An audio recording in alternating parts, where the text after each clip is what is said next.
देवी दुर्गा को शक्ति का प्रतीक माना जाता है। नवरात्र के 9 दिन मां के अलग अलग रूपों की पूजा की जाती है। देवी दुर्गा को हम लोग विभिन्न नामों जैसे काली, पार्वती, गौरी, सती, महामाया और महिषासुरमर्दिनी के नाम से जानते हैं। सदियों से देवी मां की पूजा की परंपरा चली आ रही है। लेकिन क्या आपने कभी सोचा कि मां दुर्गा की उत्पत्ति कैसे हुई है? दरअसल देवी दुर्गा की उत्पत्ति का प्रसंग मार्कंडेय पुराण में मिलता है। पौराणिक कथा के अनुसार असुर महिषासुर बहुत शक्तिशाली था। वह सभी देवताओं का वध करना चाहता था ताकि वह संसार में सर्वोच्च बन सके। इससे घबराकर सभी देवता सृष्टि के रचयिता भगवान ब्रह्मा जी के पास गए और अपनी व्यथा ब्रह्मा जी को बताई। तब सभी ने सर्वसम्मति से अपनी शक्तियों से मिलाकर देवी दुर्गा का सृजन किया। देवी दुर्गा का सृजन सभी की शक्तियों को मिलाने से ही संभव था ताकि महिषासुर का वध किया जा सके। मां दुर्गा के 10 हाथ हैं, जिसमें हर एक में एक विशेष शस्त्र है। उन्हें हर भगवान और देवता ने कुछ न कुछ अवश्य दिया था। भगवान शिव ने त्रिशूल, भगवान विष्णु ने चक्र, भगवान वायु ने तीर आदि उन्हें प्रदान किया था। मां दुर्गा की सवारी शेर है, जो हिमवंत पर्वत से प्राप्त हुआ था। देवी दुर्गा को महिषासुर का वध करने के लिए बनाया गया। बाद में देवी दुर्गा ने महिषासुर को मार डाला। तभी से माता को मां दुर्गा के नाम से पुकारा जाने लगा है। देवी दुर्गा का यही स्वरूप आज तस्वीरों और मूर्तियों में देखने को मिलता है।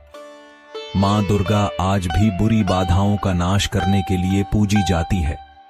इसलिए नवरात्रि में इनकी उपासना शुभ फलदायी मानी जाती है। माना जाता है कि नवरात्रों के समय 9 दिन माता रानी पृथ्वी पर आकर भक्तों के बीच रहती हैं।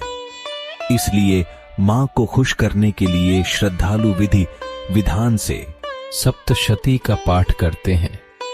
इसका जवाब आपको थोड़ा डिटेल से समझना होगा। वैसे मैंने ये सब सीरियल में देखा है और अपनी समझ के आधार पर ही शेयर कर रहा हूं, जिसे आप मेरे अपने विचार मान सकते हैं। आपने सुना होगा कि मन की शक्ति सबसे बड़ी शक्ति है। पुराने जमाने में धारणा शक्ति के जरिए अपनी जीवन शक्ति को हम किसी भी साकार रूप में बदल सकते थे। आज भी कर सकते हैं, बेशक अगर धारणा शक्ति मजबूत हो। आपने कृत्या, मोहिनी, काल भैरव इनके नाम सुने होंगे। लोग इन्हें अवतार कहते हैं। लेकिन ये किसी एक शक्ति का अलग अलग धारणा को अपना लेने की वजह से हुआ था।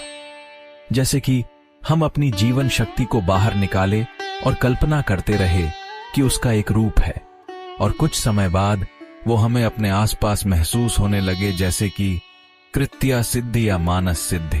ऊपर ये बातें बताने का मकसद सिर्फ इतना था कि आपको थोड़ा क्लियर हो जाए। जब देवताओं ने खुद पर विश्वास खो दिया, तब उन्हें आवश्यकता थी एक परम शक्ति की। त्रिदेव ने और बाकी सभी देवताओं ने अपने अपने जीवन शक्ति को एक जगह केंद्रित कर इसकी रचना की, और इसका आकार देवताओं की अलग अलग शक्ति का आधार बना। जैसे किसी ने किसी एक अंग को शक्तिशाली बनाया तो किसी और अंग को। इस तरह से मां दुर्गा का अवतार अस्तित्व में आया। ये परम शक्ति की ऊर्जा का मिला जुला स्वरूप था, जिसे एक रूप दे दिया गया। आज भी हम ऐसे ही करते हैं। हमें खुद पर विश्वास नहीं है, लेकिन आस्था बहुत है। हम किसी देवता का स्मरण करते हैं, मन्नत मांगते हैं, और जब वो पूरी हो जाती है तब मन्नत पूरी कर देते हैं। क्या ये देवी देवता वास्तव में ऐसे हैं? नहीं, इनका वास्तविक स्वरूप एक ऊर्जा है, जिसे हर कोई अपनी सोच के अनुरूप आकार दे रहा है। अगर वास्तविक आकार वही होता जो हमने बनाया है, तो पूरे विश्व में अलग अलग मूर्त देखने को नहीं मिलता।